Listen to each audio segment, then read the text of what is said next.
Le DaFresh Morning, c'est 104.5 tonnes de bonne humeur. Tous les matins sur Urban FM. La meilleure radio de la capitale. La meilleure radio de la capitale. Sur les 104.5 Urban FM, la station Urban, on a Elvis, bonjour. Bonjour DaFresh. Et Bet 241 nous emmène dans le sport. Bien sûr, Bet 241 nous emmène dans le sport. Bonjour à toute l'équipe du DaFresh Morning. Chers auditeurs, j'espère que vous allez bien. Alors, nous sommes ravis de vous retrouver ce matin une fois de plus pour cette nouvelle édition du quiz amené par Bet 241. Chers auditeurs, vous avez la possibilité de remporter plusieurs prix aujourd'hui, à savoir des forfaits internet et des paris gratuits, parce que c'est le dernier jour du quiz ce jeudi, parce que vendredi on va citer les noms des gagnants. Alors vous avez la carte Momo Visa, c'est bien plus simple et moyen de paiement. Elle vous permet également de retirer vos gains en espèces et partout dans le monde, une solution pratique qui vous suit et où que vous soyez. Donc chers auditeurs, voici la question du jour: peut-on retirer en espèces avec la carte Momo Visa les gains obtenus sur Bet 241 partout dans le monde? Si vous avez la bonne réponse, c'est simple, vous avez un téléphone Android, vous prenez ce numéro WhatsApp, le 066 02 17 68, vous envoyez la bonne réponse. Ou si vous avez un allô, vous pouvez envoyer un message normal pour jouer à ce dernier jeu, cette dernière question du jour, parce que demain on va donner la liste des gagnants, de ceux qui ont pu remporter les paris gratuits et les forfaits internet. On va parler de ce championnat d'Afrique de Jiu-Jitsu 2024 qui doit se passer du côté du Maroc. Et là déjà nous connaissons les dates. Ce championnat va se passer du 11 au 15 décembre 2024 du côté du Maroc. La fédération gabonaise de Jiu-Jitsu, qui était en situation où elle ne savait pas si elle allait participer ou pas, mais aujourd'hui on a bel et bien la confirmation que cette fédération pourra amener les U18 et les U16 du Gabon. On parle évidemment des sélections nationales, dont la sélection nationale U18 et la sélection nationale U16 va participer à ce tournoi, ce championnat d'Afrique de Jiu-Jitsu qui va se passer du côté du Maroc du 11 au 15 décembre prochain. La tutelle, comme elle a l'habitude d'accompagner les fédérations au niveau du football via l'équipe nationale qui a pu arracher sa qualification pour la Coupe d'Afrique 2025 du côté du Maroc. Toujours la tutelle, le ministère de la Jeunesse des Sports qui a accompagné l'équipe nationale de basketball pour la deuxième fenêtre des éliminatoires de l'Afro-Basket qui s'est passé du côté de Dakar au Sénégal. Et là, cette fois-ci, la tutelle va aussi accompagner cette sélection nationale de Jiu-Jitsu qui va participer à ce championnat d'Afrique de Jiu-Jitsu organisé par Jiu-Jitsu African Unite qui va se passer du 11 au 15 décembre du côté du royaume chérubin. J'ai parlé du Maroc, donc on espère que c'est joueurs, on va dire ces sportifs, on parle des U18 et des U16, sont actuellement en préparation, parce qu'il n'est pas question d'aller encore une fois de plus tâter le terrain et revenir bredouille en sortant avec des scores comme on a pu le voir avec le basketball, où derrière il y a la préparation qui n'avait pas été faite de façon à ce que l'équipe arrive à aller aligner les performances. Là, on espère que on parle d'une discipline, on parle d'art martial. Donc, à partir de là, si les gars ne sont pas prêts, vaut mieux que ces jeunes ne partent pas au lieu d'aller prendre les piquettes là-bas. Maintenant, s'ils sont prêts et qu'ils ont pu avoir une très bonne préparation avec le président de cette fédération de Jiu-Jitsu, à savoir Maître Iwangu, on va leur souhaiter bonne chance et on espère vivement que la préparation... Bokani Iwangu. Oui. Il dit oui. Est-ce que c'est lui? Non, oui, c'est lui. Bon, pas Ikan. Bon, c'est pas... Ikanwi, mais c'est Nzengi Iwangu. Est-ce que tu comprends? Donc, il y a une différence en fait. Le président, c'est Nzengi Iwangu, le président de la fédération gabonaise de Jiu-Jitsu, qui est actuellement content parce que là derrière, c'est la formation. Parce que lorsqu'on parle des U18 et des U16, vous comprenez que si effectivement le peloton, comme j'ai l'habitude de le dire, c'est bien suivi, on pourra, pourquoi pas, avoir dans 5 ou 6 ans une équipe nationale A de ces athlètes en parlant de Jiu-Jitsu, parce que là on parle des U16. Quand on parle des U16, là on est en minime. Quand on parle des U18, on est en cadet. Oui, DaFresh. Qu'est-ce qui s'est passé avec le Real? On va en arriver.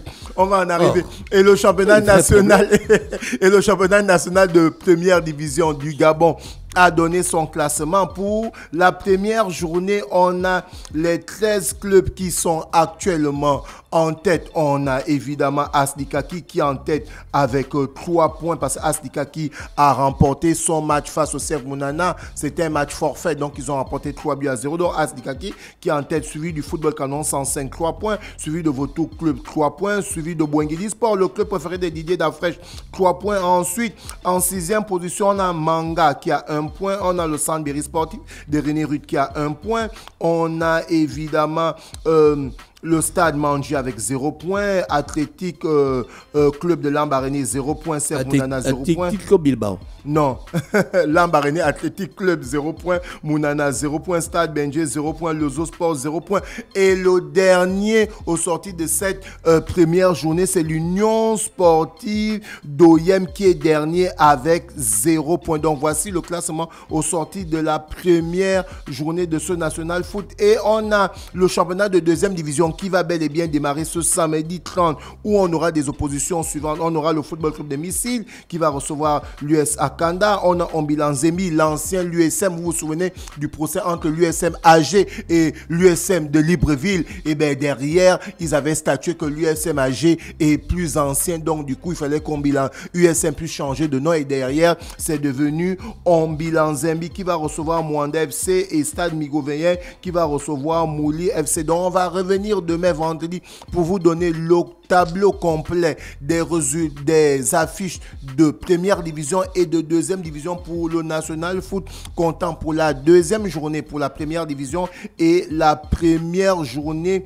pour la deuxième division d'Afresh. On va aller rapidement du côté de la Super Coupe de l'Est. Hier, je parle de volleyball où on avait plusieurs rencontres à savoir chez les dames et chez les hommes. Donc pour cette Super Coupe 2024, on a vu la victoire de Manga DFP chez les dames et Assom GR chez les hommes qui ont remporté cette Super Coupe de l'Est pour parler de volleyball. Et la saison, pour parler de la Ligue de volleyball de l'Est, elle va démarrer évidemment le 7 et le 8 décembre avec le tournoi de beach volley et du 19 janvier au 25 janvier, on aura le démarrage de la saison. On va communiquer sur cette Ligue de volleyball de l'Est comme on en a fait la saison dernière. Et là, on rentre directement du côté de la Ligue des Champions.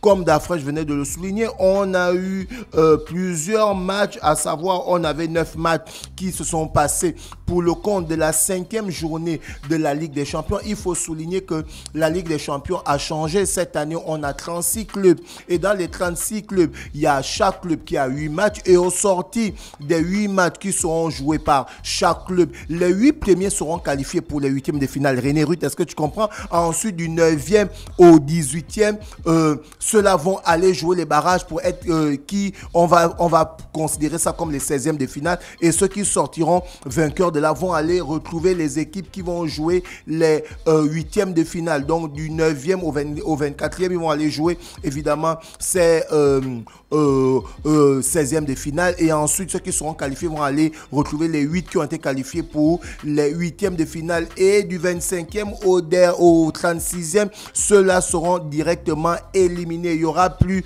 l'histoire qui sont reversées du côté de la Ligue Europa. Alors, on a eu des résultats suivants. L'Étoile Rouge de Belgrade qui a battu Stuttgart 5-1. On a pu voir l'entrée en jeu du 5e capitaine des Panthères du Gabon, Kanga Gaylor, qui a bel et bien joué ce match, pour ceux qui ont regardé ce match. Ensuite, il y a Giron. Son équipe a gagné. Son équipe a gagné 5-0. Et il a joué le match. Il est rentré en deuxième mi-temps. Kanga Gaylor, j'ai regardé le match. Non, il n'a pas marqué, mais il est rentré en jeu. Et Sturm Graz qui était opposé à Giron. Sturm Graz a remporté 1-0. Donc Kanga Gaylor, il est là, il joue la Champions League. Il joue la Champions League régulièrement avec l'Étoile Rouge de Belgrade. Et il prend 5-0 avec le Maroc.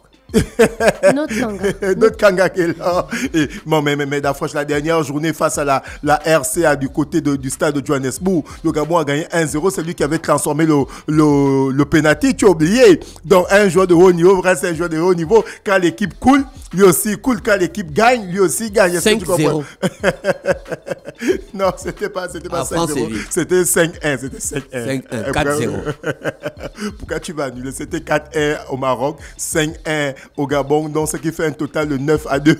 9-2. 9-2. Et Thierry Mouyouma lui-même, il a reconnu que là, on a trop encaissé des buts. René, tu avais vu l'article là où il a dit c'est vrai, là, quand même, on est qualifié, mais on a trop encaissé de buts. On va revenir sur la Ligue des Champions. Et on va revenir. Aston Villa et la Juventus ont fait 0-0, aucun but marqué. Ensuite, le Benfica de Lisbonne a battu Monaco du côté de Monaco, 3-2. Et l'homme du match, c'est ton joueur d'affiche, Angel Di Maria, qui a terminé homme du match. Ensuite, on a le PSV Eindhoven. Le meilleur joueur argentin. Oui. Il a toujours été à l'homme de Messi. Il a toujours aligné les performances. On a toujours vu quel apport. Pour ceux qui ont même regardé la finale de la Coupe du Monde 2022, pendant que l'Argentine menait 2-0, c'est là où on avait sorti Angel Di Maria. Et à la fin de la journée, c'est-à-dire à la fin du temps réglementaire, le score était de 2 buts partout. Et quand ils sont allés aux prolongations, c'était 3-3. Donc, du coup, certains observateurs avaient dit que quand Di Maria était sur le terrain, la défense française paniquait un peu, pour revenir à ce que tu disais, que c'est un joueur qui a toujours apporté du côté de l'Argentine, mais dont on n'a souvent fait beaucoup de buzz autour de lui. Comme l'autre. Il n'est pas surcoté comme l'autre. Alors, on a le PSV Eindhoven qui a battu... On ne va pas citer le nom. On va citer le nom. Le PSV Eindhoven qui a battu le Shakhtar 3-2. Liverpool a battu le Real de Madrid 2-0. Le Celtic a fait 1-1 face à Bruges. Lille a battu Bologne 2-1. Le Borussia Dortmund a battu le Dynamo Zagreb 3-0. Et d'afresh, actuellement, c'est l'état de crise du côté du Real de Madrid. Parce qu'après 5 matchs de Ligue des Champions, l'argent Paul et Elvis Kedi, on va sortir les résultats. Parce qu'actuellement, du côté du Real de Madrid, ça ne va pas bien. Mon petit Patrick de Lenif, il faut savoir que là, votre club est actuellement à côté. Le Real de Madrid, qui est tenant du titre, se retrouve actuellement avec 5 matchs joués d'afresh, 3 victoires seulement. Donc tu comprends que c'est difficile. Et quand on regarde le classement au sortir de cette 5e journée, on a Liverpool qui est en tête avec 15 points, l'Inter 2e avec 13 points, le Football Club de Barcelone de Christa Kreuzi 3e avec 12 points, le Borussia Dortmund 4e avec 12 points, l'Atlético de Bergame 5e avec 11 points, Leverkusen 6e avec 10 points, Arsenal toujours le même nombre de points, 10 points, Monaco avec 10 points, toujours 8e, Aston Villa avec 10 points. Donc là, si on prend ce classement-là, de Liverpool premier jusqu'à Monaco 8e, ces 8 équipes-là sont directement qualifiées pour les 8e de finale de la Ligue des Champions. Ensuite, on a Aston Villa, on a le Sporting, on a Brest, on a Lille, on a le Bayern Leverkusen, le Bayern de Munich, le Benfica, l'Atlético, le Milan, le Manchester City. On a le PSV Eindhoven, la Juventus, le Celtic de Glasgow, Feyenoord, FC Bruges, le Dynamo Zagreb, le Real de Madrid, qui sont du 9e au 24e, qui vont aller jouer les barrages.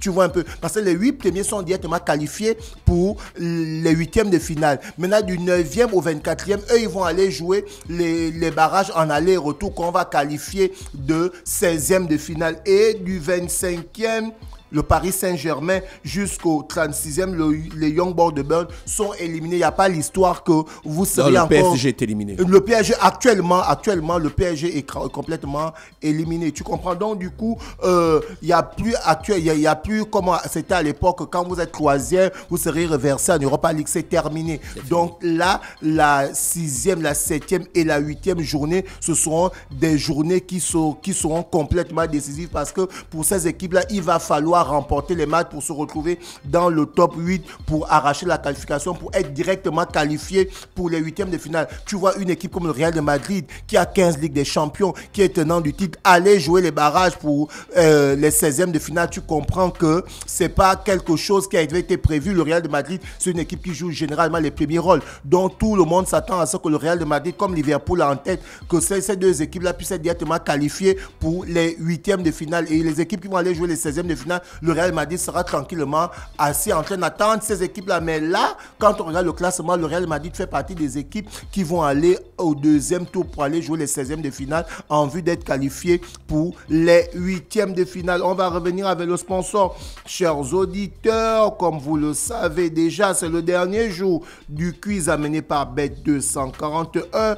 Tentez de remporter des forfaits internet et des paris gratuits. La carte Momo Visa, c'est le moyen le plus simple de retirer son argent en espèces sur le site www.bet241.net. Alors, partout dans le monde, vous avez la possibilité de faire ces différentes transactions et cette carte Momo Visa est une solution pratique qui vous suit partout où que vous soyez. Alors, la question du jour est la suivante.